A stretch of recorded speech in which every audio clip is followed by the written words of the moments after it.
18h30 sur Al-Oula, bienvenue dans cette première édition complète de la soirée. Voici ses principaux titres. Sa Majesté le roi Mohamed VI reçoit au Palais Royal de Rabat le secrétaire général des Nations Unies.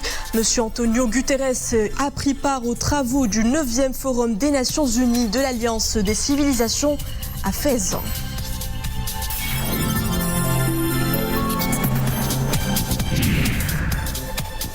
Haute directive royale pour le développement des énergies renouvelables et ses nouvelles perspectives. Un coup d'accélérateur susceptible de négocier le virage de la transition énergétique dans le royaume.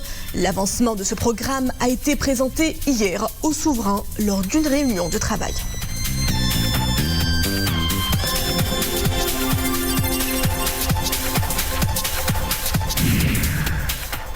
Mondial Qatar 2022, le Maroc arrache un nul précieux face à la Croatie, 0 partout.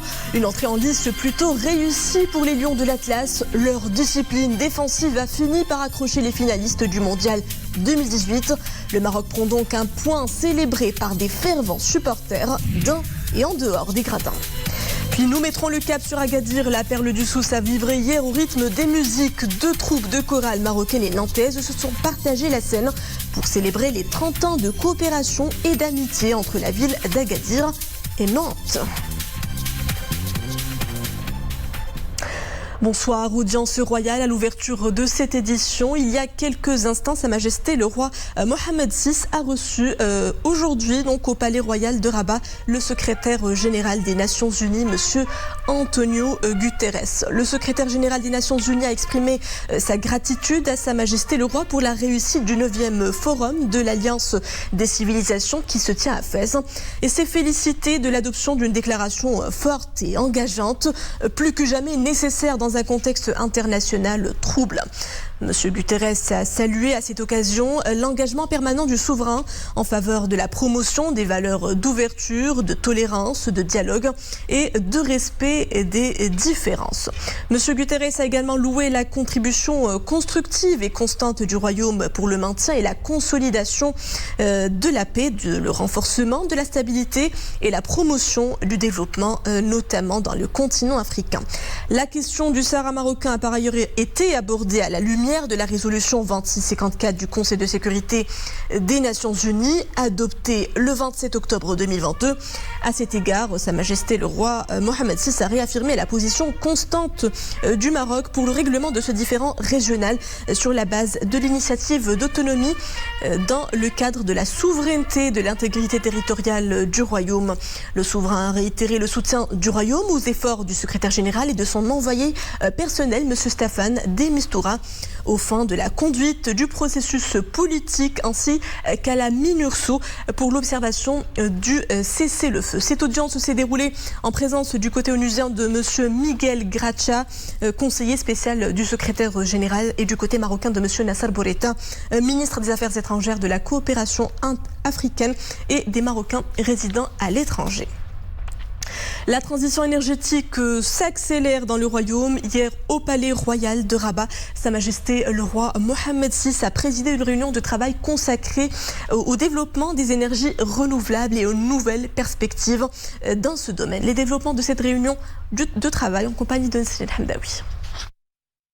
Cette réunion de travail s'inscrit dans le cadre du suivi régulier par le souverain des objectifs stratégiques que le Royaume s'est fixés en matière de développement à grande échelle des énergies renouvelables, notamment celui de porter la part de ces énergies à plus de 52% du mix électrique national à l'horizon 2030. Un exposé a été présenté devant Sa Majesté le Roi sur l'état d'avancement du programme de développement des énergies renouvelables. Fruit d'une vision clairvoyante du souverain, ce programme a permis au Maroc d'affirmer aujourd'hui son leadership régional et mondial dans ce secteur majeur de la transition énergétique. Ainsi, Sa Majesté le Roi a donné ses hautes directives en vue d'accélérer le développement des énergies renouvelables, notamment les énergies solaires et éoliennes.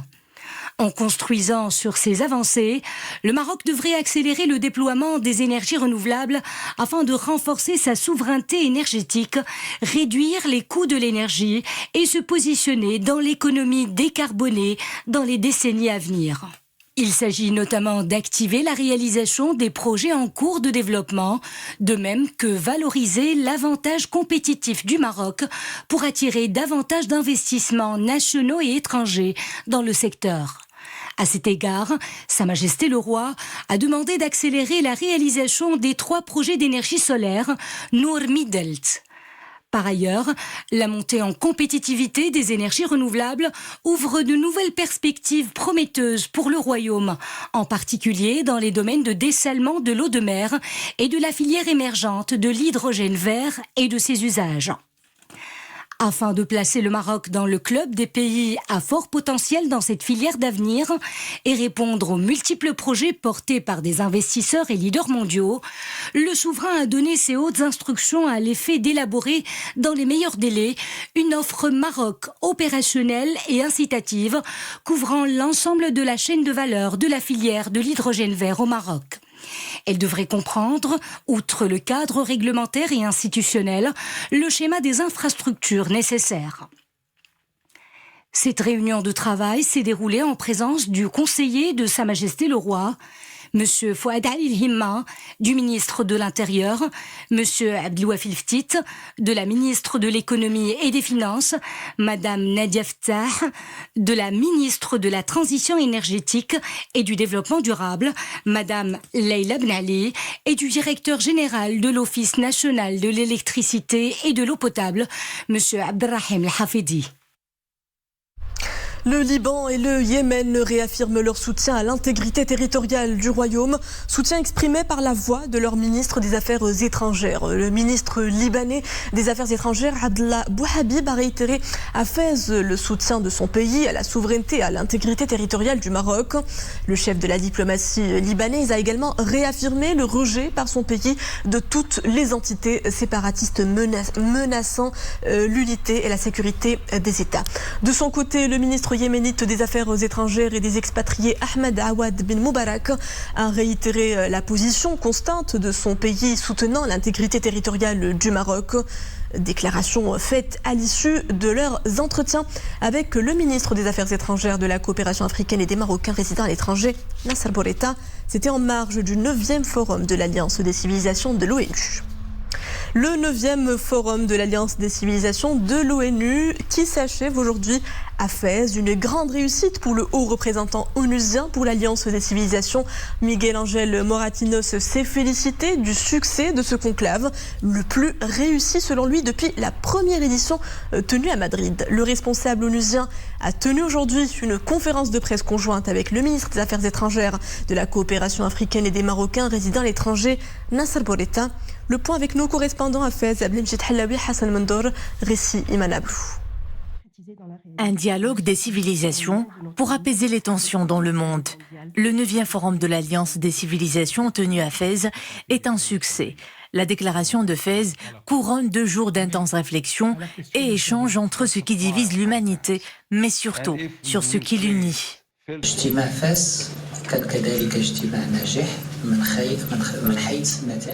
L'édition de Fès est un succès éclatant du point de vue des résultats. La déclaration de Fès constitue un tournant important dans l'action de l'Alliance des civilisations. Le document a été adopté à l'unanimité et fixe les priorités et les objectifs pour la prochaine étape.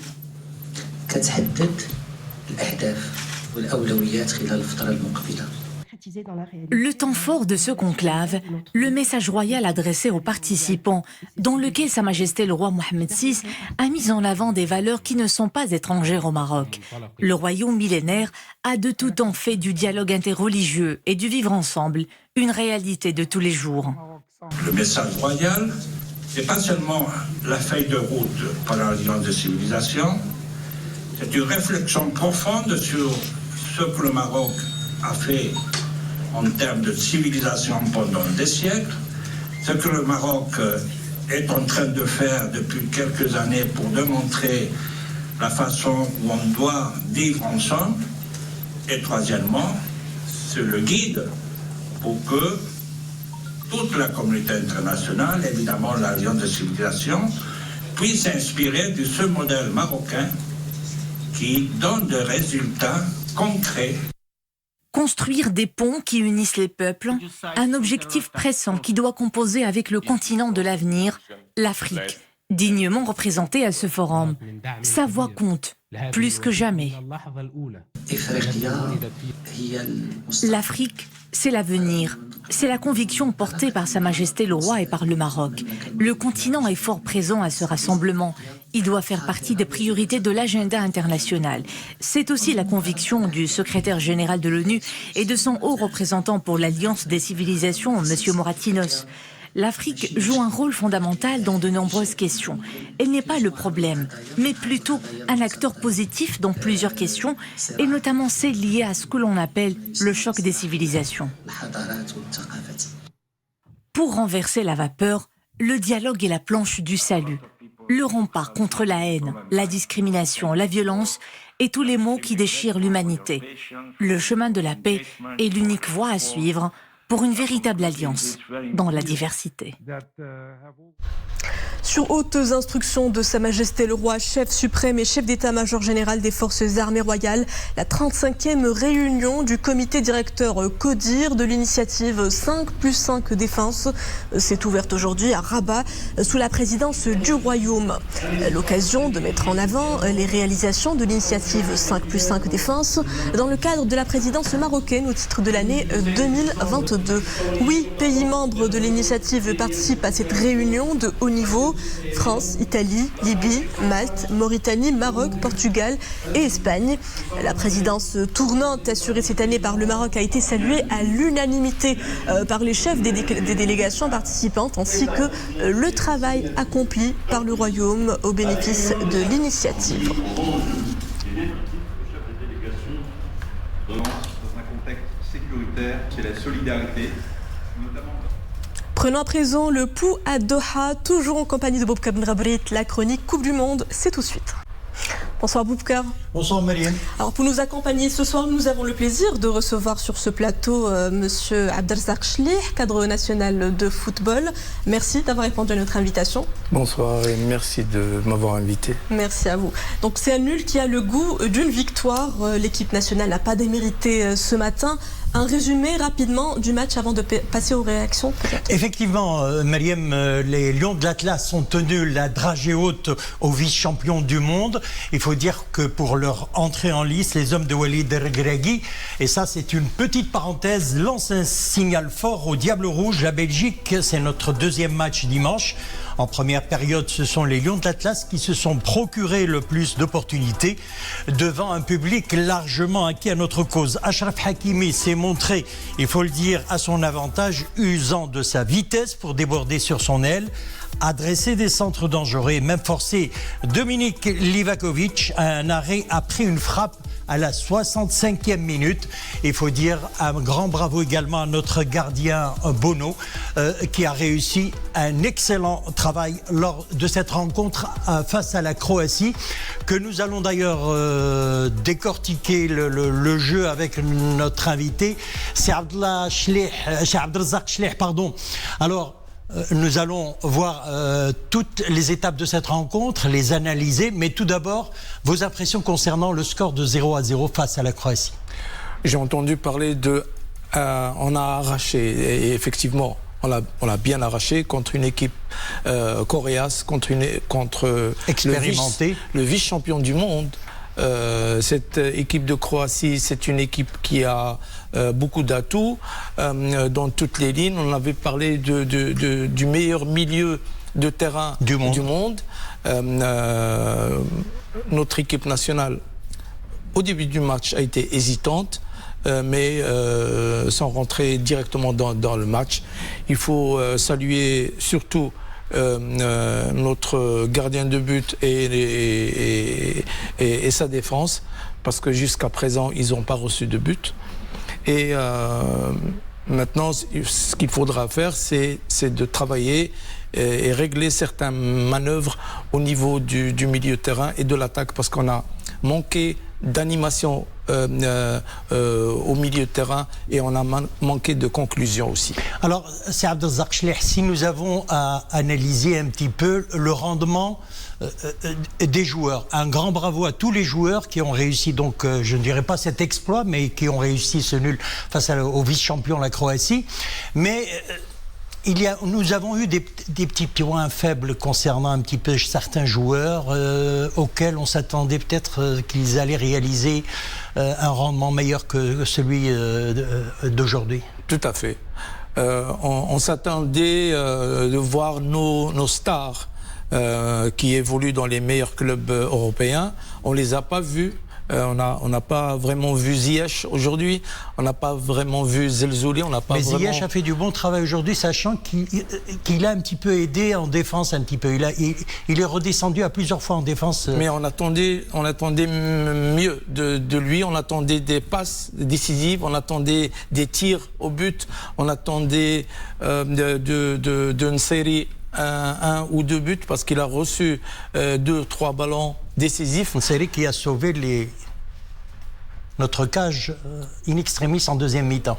Exactement. Mais de toutes les façons, la construction au niveau défense, à la récupération du ballon a failli dans ce match-là. Vous voulez dire qu'on a joué un peu plus défensivement qu'offensivement ? Dans certaines phases de jeu, on a préféré reculer, donner le ballon à l'adversaire et attendre. Dans cet état d'esprit de dire que on a voulu un peu que eux ils sortent, parce qu'à un certain moment tout le match se jouait dans un bloc au milieu de terrain. Mais il faut dire aussi qu'on n'a pas vu un grand Modric aussi.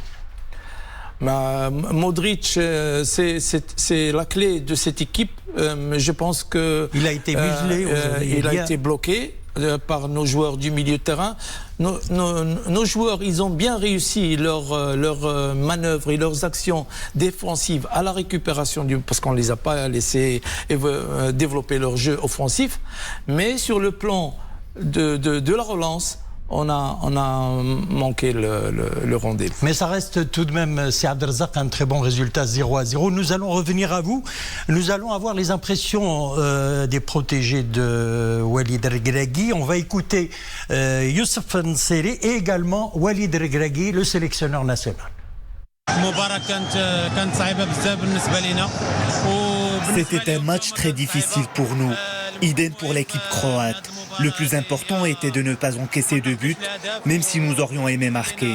Nous remercions le public qui nous a soutenus jusqu'à la dernière minute. Nous espérons lui offrir la victoire dans les 2 prochaines rencontres. On est tombé sur une belle équipe. Ils ont un milieu de terrain de très très haut niveau, ça a beaucoup couru. Ils ont beaucoup de mouvements, ils ont une qualité technique au-dessus de la moyenne. On a essayé d'être en bloc, de leur créer des problèmes. On a voulu peut-être trop les respecter par moment, mais on a mis beaucoup d'intensité, on a eu de la fatigue à la fin, mais c'est un bon résultat. Contre les vice-champions du monde, commencer le tournoi par un match nul, ça nous laisse encore 2 matchs pour se qualifier. Je veux dire bravo aux gars, c'était compliqué aujourd'hui, mais ils ont montré qu'on était une belle équipe.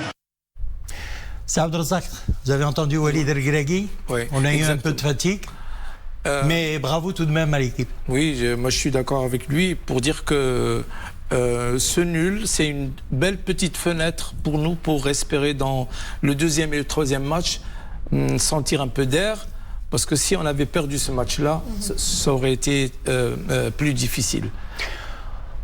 Il y a eu un côté très positif, c'est le public. Et justement, là, Mariam, le public qui était dans et en dehors des gradins très présent, donc en dehors des gradins d'Al Bayt Stadium, justement, d'ailleurs bien garni de supporters marocains. L'ambiance dans les fan zones au Maroc ici était tout aussi enflammée. Effectivement, donc à Doha, les supporters ont poussé de la voix pour encourager l'équipe nationale. Et dans toutes les villes du royaume, la ferveur mondiale Qatar 2022 a également été suivie par des milliers de supporters. À Casablanca, des fan zones ont été aménagées à l'esplanade du complexe Mohamed V de Casablanca afin de permettre aux supporters, bien sûr, de suivre en direct les matchs de l'équipe nationale au Qatar ainsi que ceux des différentes sélections lors du premier tour. Ambiance fan zone Casablanca, c'est Dominique Orlando, Achour Ben Saoud, Reja Fedja et Zakaria Mouqimbillah.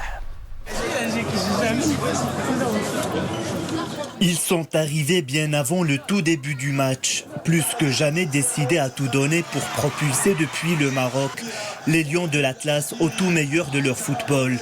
Petits et grands, tous ne formaient qu'un seul bloc, à l'unisson derrière chacune des actions de l'équipe nationale.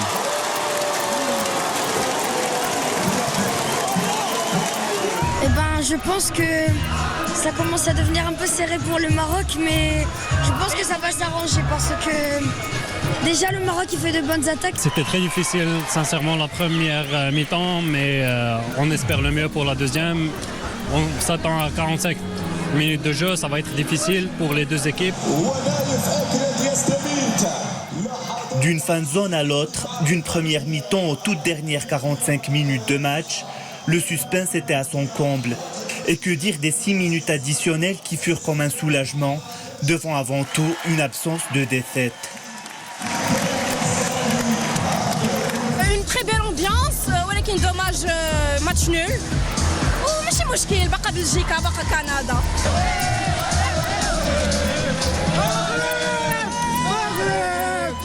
Des matchs comme celui-ci qui ont pour cadre prestigieux la Coupe du Monde, c'est toujours un moment de communion unique, à vivre intensément, agrippé à son petit ou à son très grand drapeau rouge et vert, à la fois heureux et fier. Une belle effervescence, Boubkar. Et une ambiance, on très se croirait au Maroc, au stade complexe Mohamed V Casablanca, au complexe de Rabat. Justement, et ce jour 4 de la compétition marque également l'entame de la compétition pour les deux autres équipes du groupe F, Belgique-Canada, qui font leur entrée en lice dans quelques minutes, dans une heure.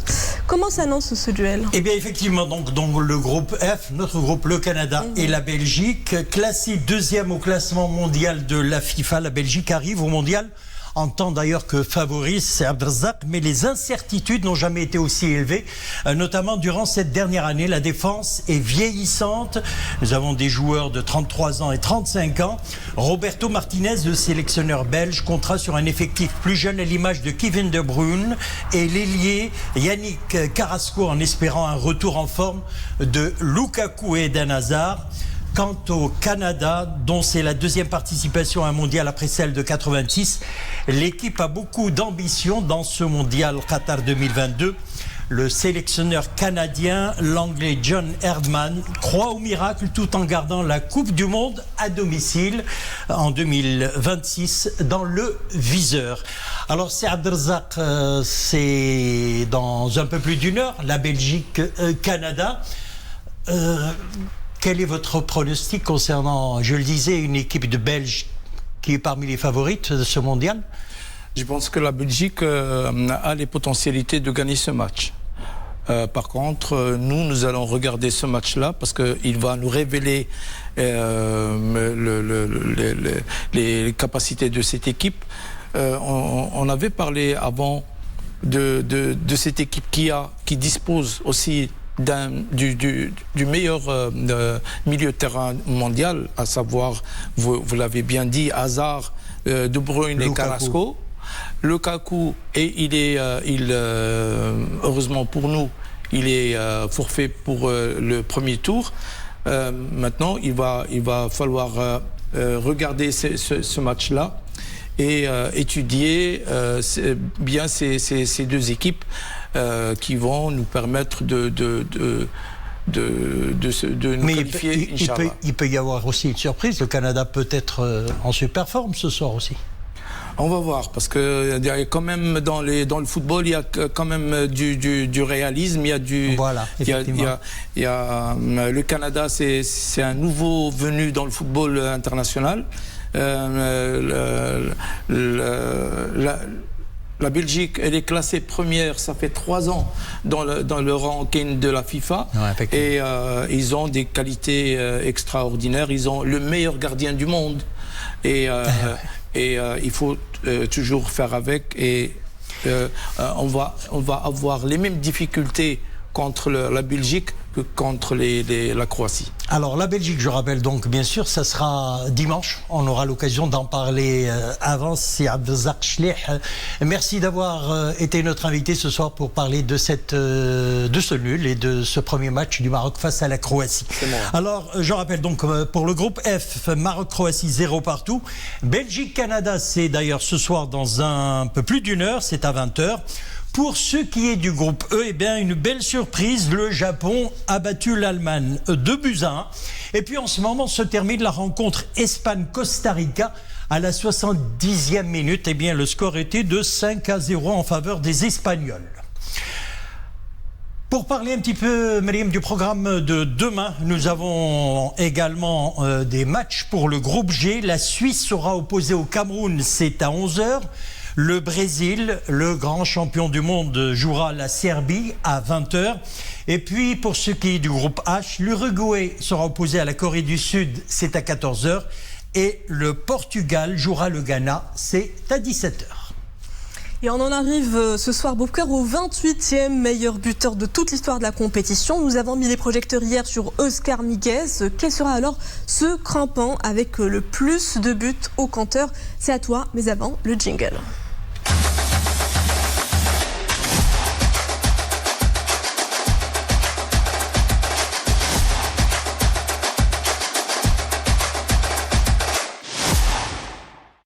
Séquence top 30 et des meilleurs buteurs de toute l'histoire de la Coupe du Monde. Et bien ce soir, Leonardo da Silva, encore jeune lors du mondial de 1934. C'est lors de l'édition suivante que le Brésilien a brillé de mille feux. Le diamant noir, comme il a été appelé, a marqué pas moins de 7 buts. Lors de la demi-finale perdue contre l'Italie, le sélectionneur a décidé d'ailleurs de le mettre sur le banc de touche. Au total, le Brésilien a inscrit 8 buts en Coupe du Monde, 1 en 1934 et 7 en 1938. Et on en arrive au mot de la fin. Il est le premier arbitre africain arabe à diriger une finale de Coupe du Monde. Il s'agit, tout le monde connaît son nom, il s'agit de Feu Saïd Belkoula. C'était lors de l'édition France 98 remportée par le pays hôte face au Brésil. Merci Boubker. Rendez-vous demain pour une nouvelle chronique et avec demain l'entrée en lice pour une grande nation du football, le Brésil. Justement, ça promet beaucoup de spectacles. À demain. Et de la musique pour clore cette édition, la musique qui revient à Agadir. Après le concert de la tolérance, la musique revient donc dans la perle du Souss avec cette fois-ci une chorale maroco-nantaise. En tournée dans la région de Souss-Massa, les deux troupes se sont prêtées à une fusion musicale. Une soirée soutenue par l'UNESCO qui célèbre les 30 ans de coopération et d'amitié entre la ville d'Agadir et la ville de Nantes. Maria Ouad.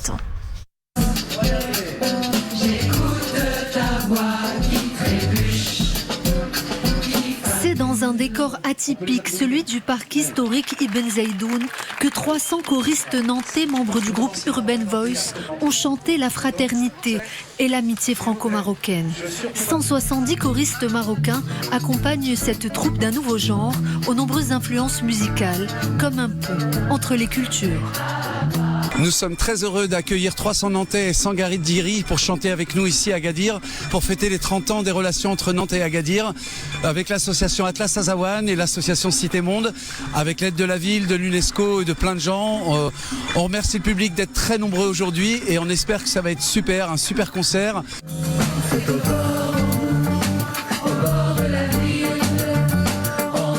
Sur scène, percussions arabo-andalouses se mêlent au reggae et au chant lyrique. Un moment de grâce suspendu où musiciens, chanteurs et choristes ne font plus qu'un.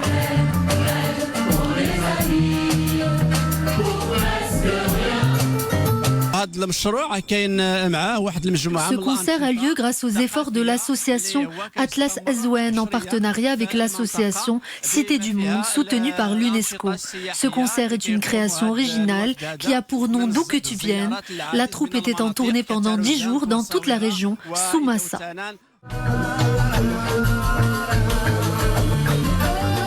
Chanter ensemble et trouver écho dans les influences de l'autre. Telle est la vocation de ce concert. Célébrer la fraternité et l'amitié tout en mettant un peu d'essence dans l'essence d'un public. Toujours au rendez-vous.